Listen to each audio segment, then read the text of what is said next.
Praise lord. మన ప్రభు, మన రక్షకుడు, మన కాపరి అయినటువంటి మంచి కాపరి అయినటువంటి యేసు క్రీస్తు వారి ప్రశస్తమైనటువంటి నామంలో అందరికీ శుభములు. అందరూ బాగున్నారని తలంచుతున్నాం. మరి సమయంలో మనము దేవుని యొక్క వాక్యంలో నుంచి 23వ కీర్తనలో కొన్ని మాటలు చూసుకుందాం. కీర్తన 23 6 వచనాలు ఉన్నాయి, చదువుకుందాం. నేను చదువుతాను, జాగ్రత్తగా వినండి. యెహోవా నా కాపరి, నాకు లేమి కలగదు. పచ్చిక గల చోట్లను ఆయన నన్ను పరుండ చేయుచున్నాడు. శాంతికరమైన జలముల యొద్ద నన్ను నడిపించుతున్నాడు. నా ప్రాణమునకు ఆయన సేద తీర్చుతున్నాడు. తన నామమును బట్టి నీతి మార్గములో నన్ను నడిపించుతున్నాడు. గాఢాంధకారపు లోయలో నేను సంచరించినను ఏ అపాయమునకు భయపడను. నీవు నాకు తోడైందువు. నీ దుడుకరయు నీ దండమును నన్ను ఆదరించును.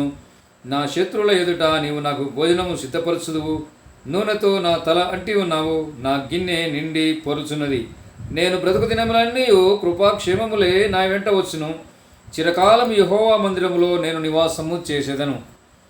ప్రార్థన చేసుకుందాం. పరిశుద్ధ ప్రేమగల తండ్రి, మీ ప్రేమను బట్టి ప్రభా, జీవం గల దేవుడవు, సజీవుడవు, మా రక్షకుడవు, మా కొరకు మా పాపముల కొరకు మరణించి తిరిగి లేచిన దేవుడవు, మా విమోచకుడవు ప్రభువా, మా కాపరి ప్రభువా, మీకు స్తోత్రములు. నాయన, ఈ సమయంలో మా ముందు ఇచ్చిన లేఖన భాగముల కొరకు మీకు అంత వందనాలు. ఈ లేఖన భాగముల ద్వారా ప్రభువా, మీరు అర్థవంతంగా మీరు మాతో మాట్లాడండి. ఓ ప్రభువా, మీరే మా గమనను స్వాధీనపరచుకోమని మీ దయగలను అసలు కబు చెప్పుకుంటూ మీ రక్త ప్రశ్న కోరుకుంటూ యేసుక్రీస్తు వారి పరిశుద్ధమైన నామంలో స్తుతించి కనపరిచి ప్రార్థించడి వేడుకొచ్చున్నాం తండ్రి, ఆమేన్. ఇక్కడ మనము చూసినట్టయితే మొదటి వచనంలో యెహోవా నా కాపరి, నాకు లేమి కలగదు. యెహోవా నా కాపరి, నాకు లేమి కలగదు.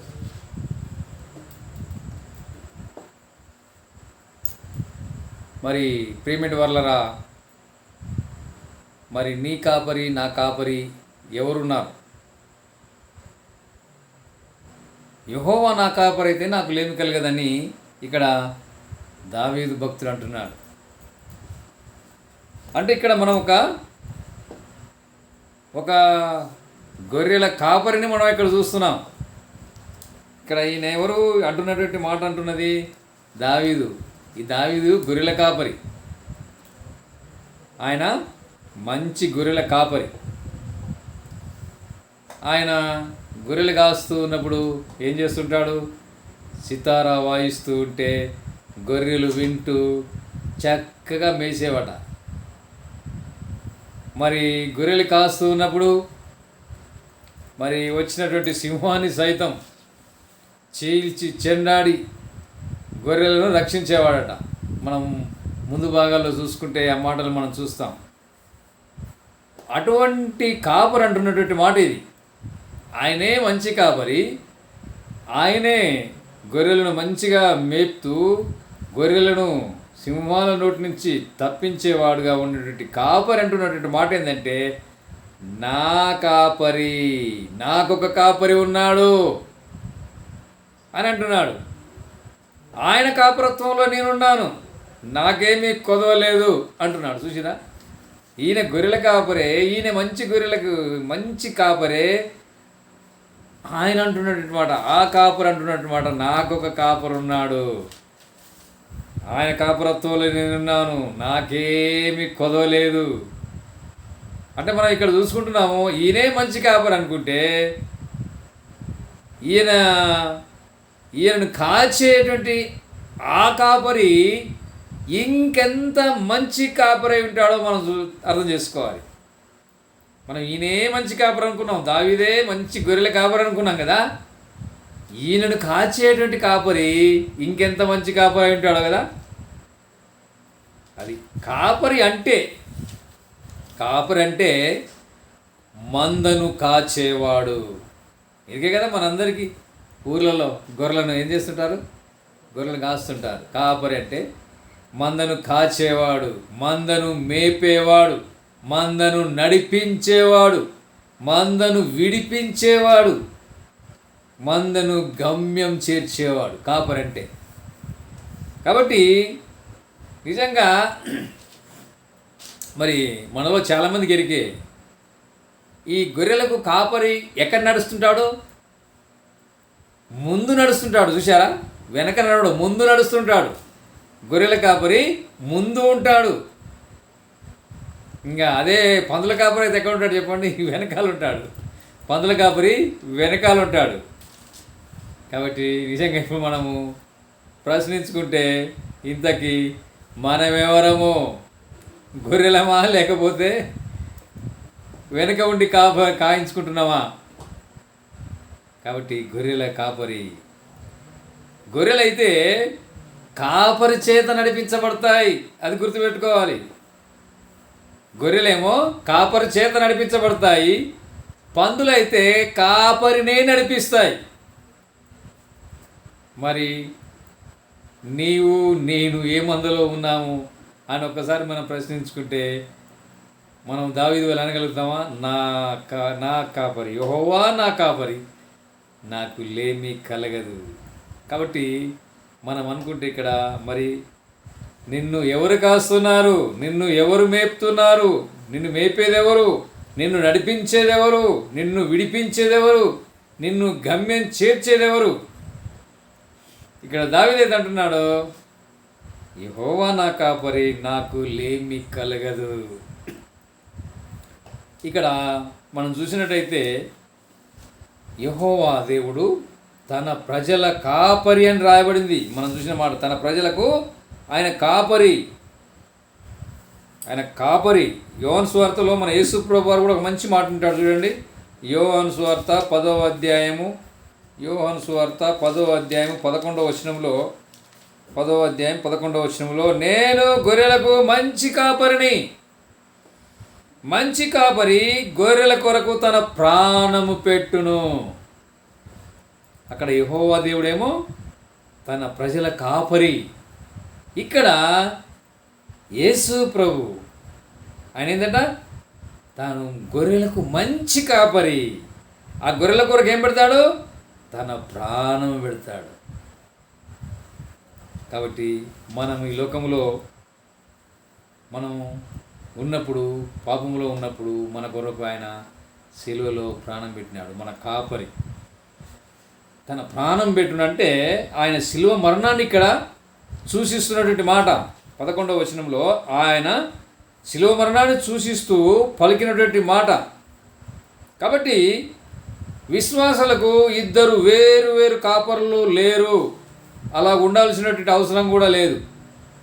అందుకనే దావీదు ఏమంటున్నాడు? తను తాను ఒక గొర్రెగా భావించుకుంటున్నాడు. దావీదు తను గొర్రెగా భావించుకొని అంటున్నాడు, యెహోవా నా కాపరి, నాకు లేమి లేదు. తనకు తానుగా నేను ఒక గొర్రెను అనుకుంటున్నాడు. కాబట్టి క్రీస్తు విశ్వాసులంతా కూడా ఆయన గొర్రెలే. యేసు క్రీస్తునందు విశ్వాసం ఉంచి, ఆయన మీద నమ్మకం ఉంచి, ఆయన రక్తంలో విమోచించబడిన వారందరూ కూడా ఆయన గొర్రెలే. ఆయన వెల ఇచ్చి కొన్నటువంటి స్వార్జితం. యేసు ప్రభు సిలువలో రక్తాన్ని కాచి ఆ రక్తం ద్వారా కొనుక్కున్నటువంటి ప్రతి విశ్వాసి కూడా ఆయన స్వాస్థ్యము, ఆయన గొర్రెలు. స్వభావ సిద్ధంగానైతే ఆయన గొర్రెలు కారు, స్వభావ సిద్ధంగా.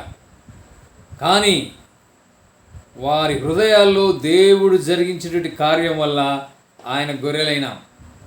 అది ఆ మాట చూడండి.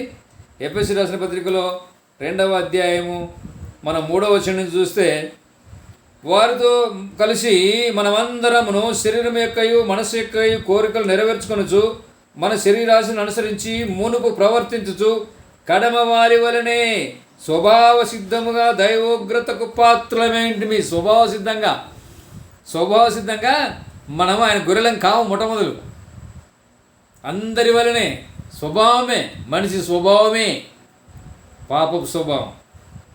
బెల్లం స్వభావం ఏ విధంగా ఉంటుందండి? బెల్లం స్వభావం తీయగా ఉంటుంది. కాబట్టి నిజంగా మానవుని యొక్క స్వభావం కూడా పాపమే. అదేవిధంగా స్వభావ సిద్ధంగా మనమందరం కూడా ఆయన గొర్రెలం కాము. కానీ ఆయన శిలువ కార్యము చేత ఆయన మన హృదయాల్లో జరిగించినటువంటి కార్యం వలన మనం ఏమైనాము, ఆయన గొర్రెలమైనాం. అందుకనే కింద రాయబడింది, ఆయన ఏమంటున్నాడు, కడమ వారి వలనే స్వభావ సిద్ధంగా దైవోగ్రతకు పాత్రలమైంటివి, అయినను దేవుడు కరుణా సంపన్నుడై ఉండి మనము మన అపరాధముల చేత చచ్చిన వారమై ఉన్నప్పుడు సైతము మన ఏడలో చూపిన తన మహాప్రేమ చేత మనలను క్రీస్తు కూడా బ్రతికించెను. కృపచేత మీరు రక్షింపబడి ఉన్నారు. క్రీస్తు యేసునందు ఆయన మనకు చేసిన ఉపకారము ద్వారా అత్యధికమైన తన కృపా మహాదైశ్వర్యమును రాబో యుగములలో కనపరచు నిమిత్తము. ఇక్కడ ఏం చేసినాడు దేవుడు? ఉచితమైన కృప ద్వారా మనం రక్షించి తన గొర్రెలు మన హృదయాల్లో కార్యం జరిగించి తన గొర్రెలుగా మనం చేసుకున్నాడు. కాబట్టి నిజంగా ఒక వ్యక్తి మనస్సులో, హృదయములో దేవుని కార్యం జరగకపోతే ఎవరు కూడా యేసు క్రీస్తును ప్రభువని నమ్మరు, యేసుక్రీస్తులో నమ్మకం పెట్టుకోలేరు కూడా. కాబట్టి నిజంగా మనం ఆయన గొర్రెలంగా మారినాం అంటే దేవుడు మన హృదయాల్లో ఏం చేసినాడు? తన కార్యాన్ని జరిగించినాడు. ఆయన మీద నమ్మకం ఉంచడానికి, ఆయన గొర్రెలంగా మారడానికి, ఆయన రక్తంలో మనల్ని కడిగి ఆయన మీద విశ్వాసం ఉంచడానికి ఉచితంగా ఆయన ఇచ్చిన రక్షణకు పాత్రలుగా దేవుడు చేసినాడు. కాబట్టి ఇప్పుడు మనం ఏమైనాము? ఆయన గొర్రెలమైనాం. అప్పుడు దావీదు అన్నట్టుగానే మనం కూడా ఇప్పుడు ఆయన తనకు తాను గొర్రెగా భావించుకున్నటువంటి సందర్భాన్ని మనం చూసినాము. యెహోవా నా కాపరి, నాకు లేమి కలగదని. ఇది ఇక్కడ మనం ఇప్పుడు ఏమైనాము? స్వభావసిద్ధంగా మనం ఆయన గొర్రెలం కాకపోయినప్పటికీ ఆయన సిలువలో చేసినటువంటి త్యాగాన్ని బట్టి, ఆయన చూపిన ప్రేమను బట్టి, ఆయన ఇచ్చినటువంటి ఉచితమైనటువంటి కృపా వరాన్ని బట్టి, ఆయన రక్షణను బట్టి మనము ఆయన గొర్రెలమైనాము. కాబట్టి ఇప్పుడు మనము ఏం చేస్తున్నాము? ఆయన స్వరాన్ని విని, ఆయనలో నమ్మకం ఉంచి ఆయన్ను అనుసరిస్తూ ఉంటాం. అది విషయం. అందుకని ఇక్కడ రాబడింది యోహాను సువార్తలోనే 10వ అధ్యాయంలోనే, యోహాను సువార్త 10వ అధ్యాయంలోనే ఆ గొర్రెలు ఏం చేస్తాయి? ఆయన అనుసరిస్తాయి. 10వ అధ్యాయంలోనే 25 నుంచి చూస్తే, 27వ వచనం 25 నుంచి చూస్తే 10:25లో, అందుకు యేసు, మీతో చెప్పింది కానీ మీరు నమ్మరు. నేను తన తండ్రి నామమందు చేయుచున్న క్రియలను నన్ను గురించి సాక్ష్యం ఇచ్చినవి.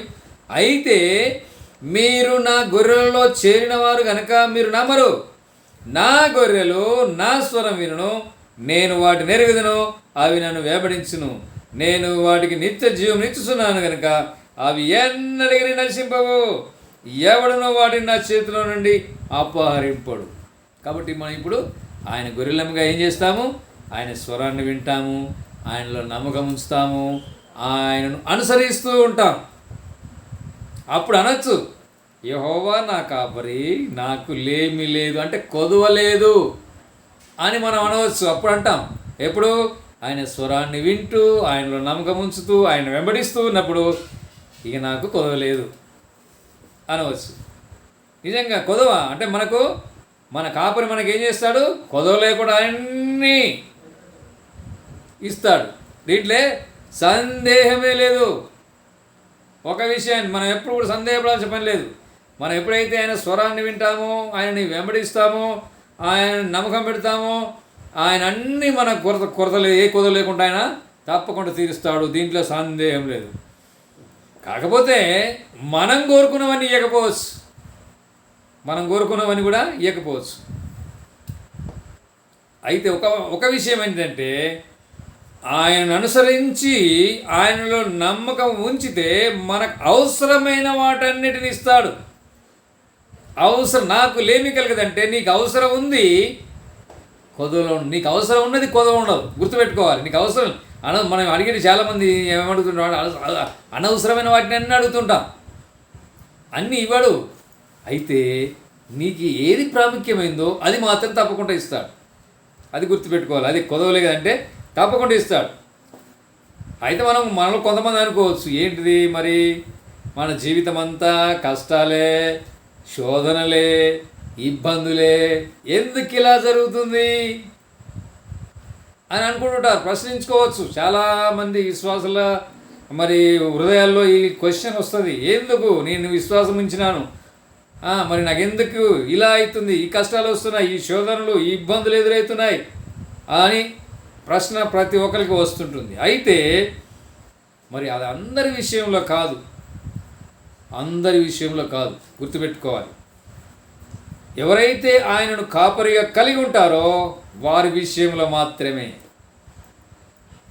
ఆయన కాపరిగా ఉంటే, ఆయన కాపరత్వంలో ఉంటే కొదవ ఉండదు. నీకేదో తక్కువ ఉందంటే ఆయన కాపరత్వంలో లేవు, ఆయన స్వరాన్ని వింటలేవు, ఆయన వెంబడిస్తలేవు, ఆయన నమ్మకం ఉంచలేవు ఆయన మీద. కాబట్టి ఆయనను కాపరిగా కలిగి ఉంటారో వారి విషయంలో మాత్రము. ఇంతకు మనం ఒకవేళ ఆయన మందలో ఉన్నామా, ఆయనేనా మన కాపరి అని మనం ప్రశ్నించుకుంటే, ఇంతకైతే నువ్వు గొర్రెవే అయితే కాపరి మనం అనుకుంటే, దావీదేమనుకున్నాడు, తన తాను గొర్రెగా భావించుకున్నాడు. ఒకవేళ మనం ఇప్పుడు ఆయనే నా కాపరి అంటే మనం గొర్రెగా మారాలి, మనము గొర్రెగా ఉండాలి. అంటే నువ్వు గొర్రెవైతే, గొర్రెకు కొన్ని లక్షణాలు ఉంటాయి. ఇప్పుడు గొర్రెకు కొన్ని లక్షణాలు ఉంటాయి. నిజంగా మనము నా కాపరి ప్రభు, నా కాపరి యెహోవా అని మనం అనుకుంటే నేను గొర్రెను. అయితే ఆ గొర్రెకు కొన్ని లక్షణాలు ఉంటాయి. గొర్రెకు కొన్ని లక్షణాలు. మొట్టమొదటిగా గొర్రె ముందు మంచి కాపరి, ప్రధాన కాపరి అంటే యేసయ్య ఉంటాడు. గొర్రె అయితే గొర్రెకు ముందు మంచి కాపరి, ప్రధాన కాపరి అంటే యేసయ్య ఉంటాడు ముందు. మనం గొర్రెలమైతే నిజంగా మనం ఆలోచించుకోవాలి, నేను గొర్రెను, నా ముందు యేసయ్య ఉన్నాడు, నా ముందు మంచి ప్రధాన కాపరి అంటే యేసయ్య నా ముందు ఉన్నాడు అని మనము ధైర్యం కలిగి ఉండాలి. రెండవదిగా, నీవు కాపరి యొక్క అడుగు జాడల్లో నడవాలి. నువ్వు గొర్రెవైతే కాపరి యొక్క అడుగు జాడల్లో నడవాలి. మూడవదిగా, నువ్వు ఆయన స్వరం వినాలి. నీవు గొర్రెవే అయితే ఆయన స్వరం వినాలి. ఇంకొకటి ప్రాముఖ్యమైన విషయం చూస్తాము, గొర్రెలకు ఏముండవు, కొమ్ములు ఉండవు. చూసారా, గొర్రెలకు కొమ్ములు ఉండవు. ఒకవేళ మనం గొర్రెమే అయితే ఆ గొర్రెల కొమ్ములు ఏం చేస్తాయి, కొంతమందికి హాని చేస్తాయి. గొర్రెలు ఇటు అన్నప్పుడు కొమ్ములు ఏం చేస్తాయి, ఇతరులకు హాని చేస్తాయి. కాబట్టి గొర్రెకు కొమ్ములు ఉండవు. అంటే మనము గొర్రెలమైతే, నీవు గొర్రెవే అయితే అట్లాంటి సాధు స్వభావం నీకు ఉండాలి. సాధు స్వభావం. నీ మాటలు కానీ నీ క్రియలు కానీ ఎవరిని గాయపరిచే విధంగా ఉండకూడదు. నీవు గొర్రెవే అయితే. అక్కడ దావీదు అన్నాడు, నాకు నేనుగా గొర్రెగా భావించుకుంటున్నాను, యెహోవా నా కాపరి అన్నాడు. ఇక్కడ నీవు గొర్రెవైతే ఎవరిని హాని చేసే విధంగా, ఎవరిని గాయపరిచే విధంగా ఉండకూడదు. తర్వాత ఇంకో విషయం చూస్తే, గొర్రెల విషయాలు చూస్తే, గొర్రెలు వాటి సంఖ్యాబలం వాటిని రక్షించదు. చూడండి, మందలో ఒకవేళ మందలో ఒక గొర్రె ఉన్నా, లేకపోతే ఒక సమూహంగా ఒక్కొక్కసారి 100 కూడా ఉంటాయి గొర్రెలు, 100 గొర్రెలు కూడా ఉంటాయి. అమ్మో, ఇక్కడ 100 గొర్రెలు ఉన్నాయి కాబట్టి నాకు అక్కడికి పోవడానికి వీలుండదు, వాటిని తినడానికి వీలుండదని తోడేలు అనుకుంటుందా? అనుకోదు. ఒక్క గొర్రె ఉన్నా అంతే, 1000 గొర్రెలు ఉన్నా అంతే, 1,00,000 గొర్రెలు ఉన్నా అంతే, తోడేలు పోతూనే ఉంటుంది, వాటిని బట్టి తింటూనే ఉంటుంది. ఒకవేళ మనం గొర్రెమైతే మన సంఖ్యాబలము మనకు ఉండకూడదు. అంటే మనం ఏమనుకుంటాం, ఒక్కోసారి నా వెనక వీళ్ళున్నారు, నా వెనక వాళ్ళున్నారు, నా వెనక ఏమున్నాయి, ఆస్తులున్నాయి, నా వెనక నా ధనం ఉంది, నా బలం ఉంది అని అనుకోవడానికి వీల్లేదు. నీవు గొర్రెవే అయితే నీ ఆస్తి పనికి రాదు, నీకున్నటువంటి బలగం పనికి రాదు, నీకున్న అండ పనికి రాదు, నీకున్న ఏది కూడా పనికి రాదు. ఆయనే నీ బలమై ఉండాలి. నీవు గొర్రెవైతే. తర్వాత గొర్రె ఏం చేస్తుంది కదా, స్వచ్ఛమైన నీరు తాగుతుంది. మరి మనం ఏం తాగుతున్నాం? స్వచ్ఛమైన నీరు. తర్వాత గొర్రె స్వచ్ఛమైన ఆకుపచ్చని మొక్కలను తింటుంది. ఎండిన వాటిని, కుళ్ళిన వాటిని అసలు వాటి జోలికే పోవు. చూసిరా?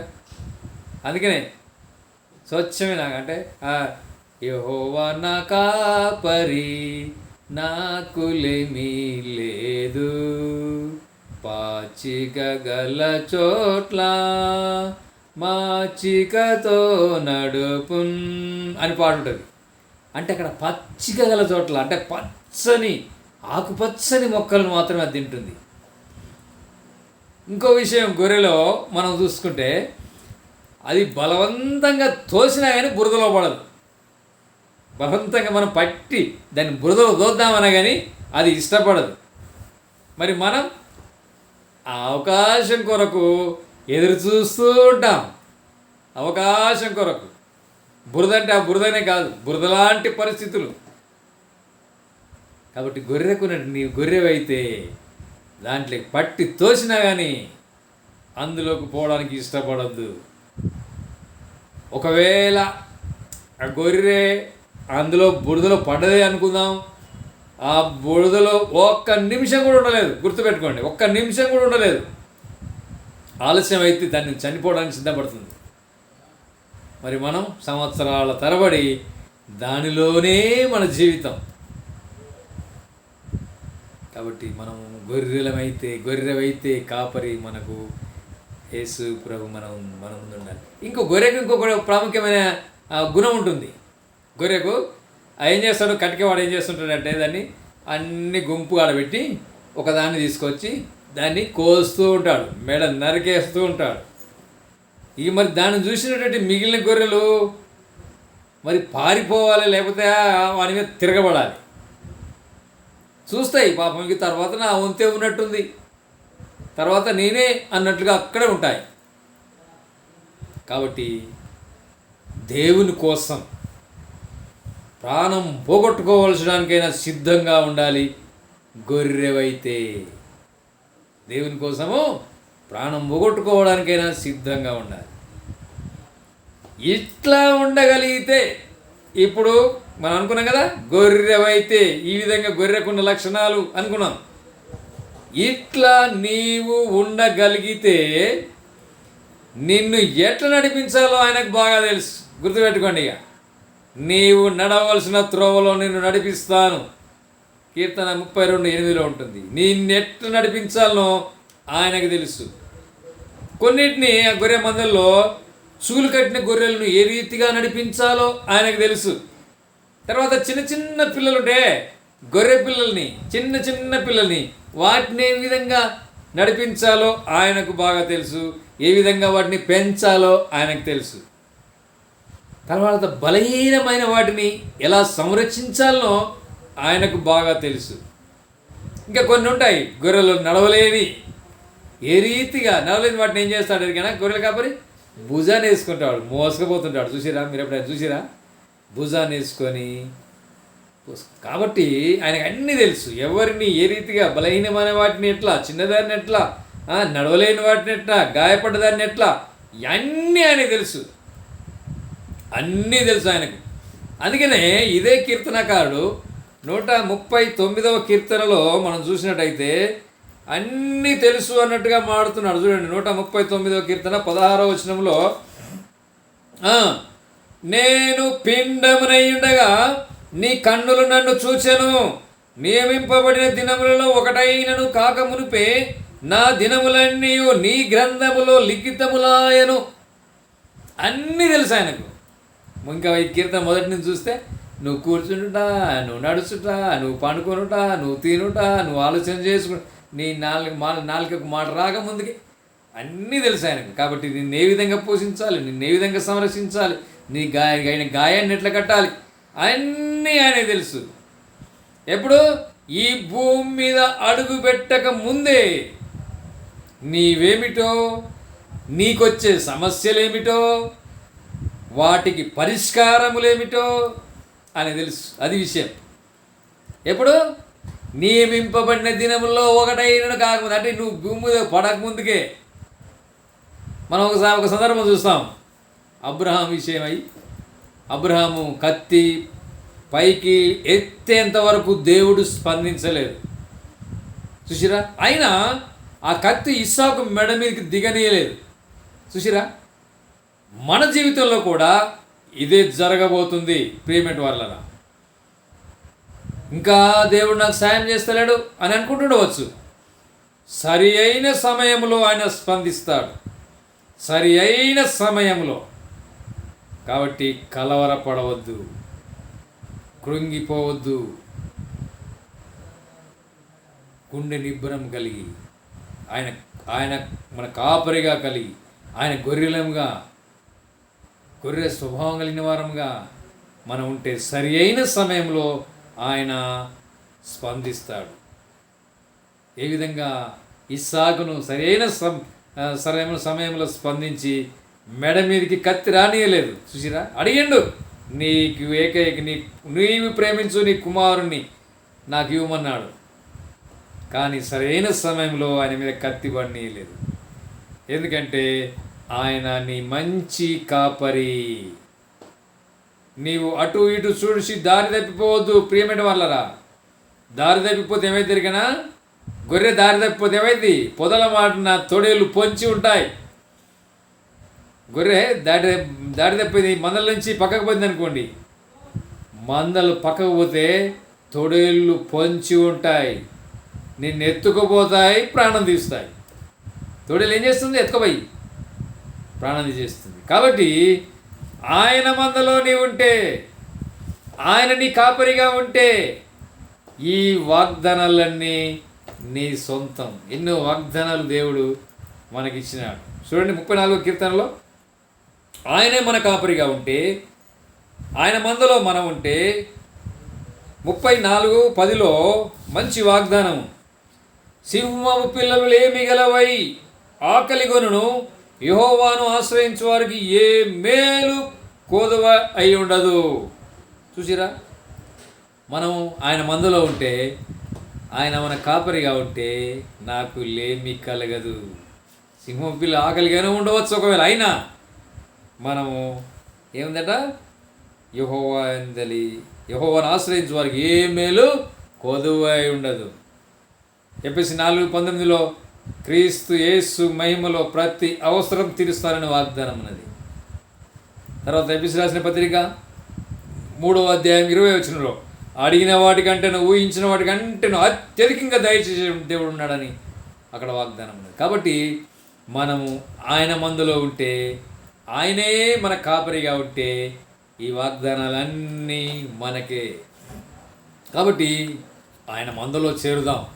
ఒకవేళ ఇప్పుడు ఆయన మందులో లేకపోతే, ఇప్పుడు ఆయన మందులో చేరుదాం, ఆయన కాపరత్వం కింద ఉందాం. అట్లా ఉండగలిగితే, ఆయన మందులో చేరి ఆయన కాపరత్వంలో ఉండగలిగితే, ఎన్ని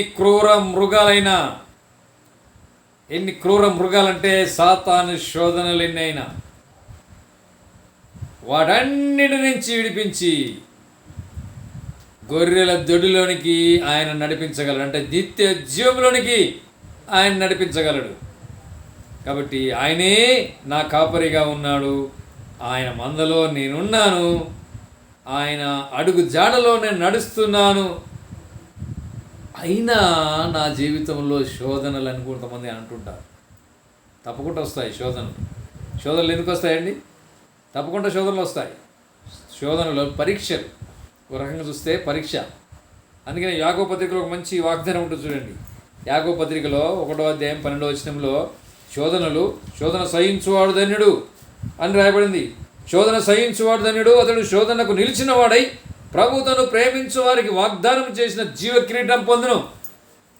ఇంతగా ఉన్నప్పటికీ, ఆయన మందలో ఉన్నప్పటికీ, ఆయన నా కాపరిగా ఉన్నప్పటికీ నాకు ఈ శోధనలు అని మన జీవితంలో ఉంటాయి పరిస్థితులు. ఎందుకంటే మనకు ఏముందట, జీవ కిరీటం పొందడానికి.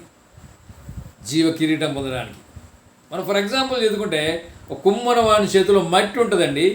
ఆ మట్టి ఒక మంచి రూపం చేయడానికి ఆ మట్టిని ఎన్నిసార్లు తొక్కుతాడు, ఎన్నిసార్లు దాన్ని చేస్తాడు. ఒకవేళ మళ్ళా అనుకున్న రూపం రాకపోతే దాన్ని మళ్ళీ తొక్కుతాడు. అదేవిధంగా కంసాల చేతిలో బంగారం, ఏ విధంగా ఉంటుంది? కంసాల చేతిలో బంగారం, దాన్ని కింద మంట పెడతాడు, దాన్ని సరైనటువంటి వన్నె వచ్చిన దాకా వేడి చేస్తాడు. అదేవిధంగా వజ్రం ఉంటుంది. ఆ వజ్రం ప్రకాశించాలంటే అది చెక్కబడాల్సిందే. కాబట్టి నిజంగా ఇంకో రాయిని తీసుకొని ఒక శిల్పం చేయాలంటే, మామూలుగా ఒక రాయిని తీసుకొని శిల్పం చేయాలంటే ఎన్ని సుత్తే ఉలి దెబ్బలు పడతాయి, ఉగనే రూపం వస్తుందా? కాబట్టి నీవు నేను పరిపూర్ణత చెందాలి అంటే శోధనలు సహించవలసిందే. ఎంతవరకు మరి? ఎంతవరకు? బాగానే ఉంది. ఎంతవరకు ఈ శోధనలు? ఎంతవరకు? ఇప్పుడు కుమ్మరాయన ఏం చేస్తాడంటే దాన్ని మంటలో పెడతాడు. మంటలు ఎప్పుడు మంట తీసేస్తాడు? అరే ఈ మంట ఇది ఎక్కువ అయితే ఇక కుండ పగిలిపోద్ది అనుకున్నప్పుడు మంట తీసేస్తాడు. అది బంగారం, అది పరిశుద్ధపరచబడిన తర్వాత అది ఇంకెక్కువ అయితే ఆవిరైపోద్ది అని చెప్పి వెంటనే ఏం చేస్తాడు? ఆ కొలిమిని ఆపేస్తాడు. కాబట్టి అదేవిధంగా నీవు నేను శోధనలు తట్టుకోలేని పరిస్థితి వస్తే ఆయన కలగజేసుకుంటాడు. అప్పుడు ఆయన కలగజేసుకొని ఆయనే మనల్ని రక్షిస్తాడు. ఎందుకంటే ఆయన ఎందుకంటే అప్పుడు కలగజేసుకొని ఆయనే మనల్ని రక్షిస్తాడు, ఆయనే మనల్ని నడిపిస్తాడు, ఆయనే మనల్ని విడిపిస్తాడు.